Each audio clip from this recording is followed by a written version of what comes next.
أعوذ بالله من الشيطان الرجيم. بسم الله الرحمن الرحيم. اللهم صل على محمد وآل محمد وسلم. السلام عليكم يا جماعة المسلمين والمسلمات. ينام بدقر فكنا أم بعد من ندل مسطوي مسنبي ندن جعلا وقف عمو مصبين دي لهنا نكشي أقو جاي سغيركم كنوي محمد بن عبد الله صلى الله عليه وسلم. أنا قصد وسنو أدي ما صنكتو على ربنا في نتنيا ذاتي على هنا بلا على يا فابا إن شاء الله أمنكم فايدك أو فايدة من ببولي ما من بجرس كجينه بفواتي به على كجرس كجينه من دي ما ينفع كديه تشومي وتني بيجيجا يبي بيجون سا بيجون يدمسنو بمي مرسكونو في منكوني جي منكوني بلا منكو تالما بيجون كاكا مسوماي نياسي بدو وداكي كجرس كاكو garska salma du bo yoro yora ala ka garska kala fayla iba fa otman ya fa iba shibe bo otman ye shibe bo o haka to kuma karafe o pigeon a sutura yoro no ye kofelai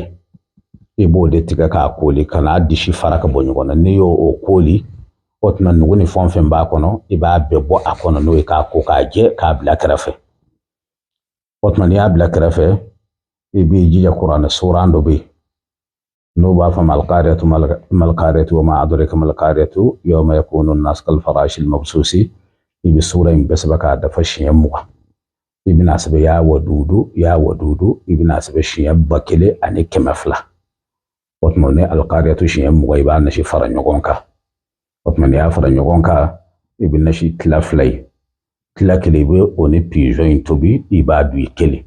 otmane pigeon tobi kolo min bi bo pigeon yere la kolo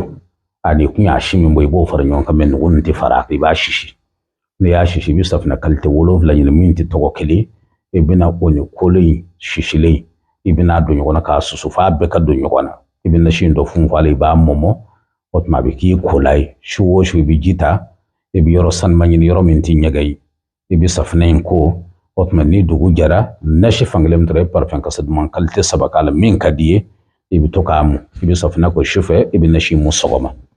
o akacha ala fene ala faradika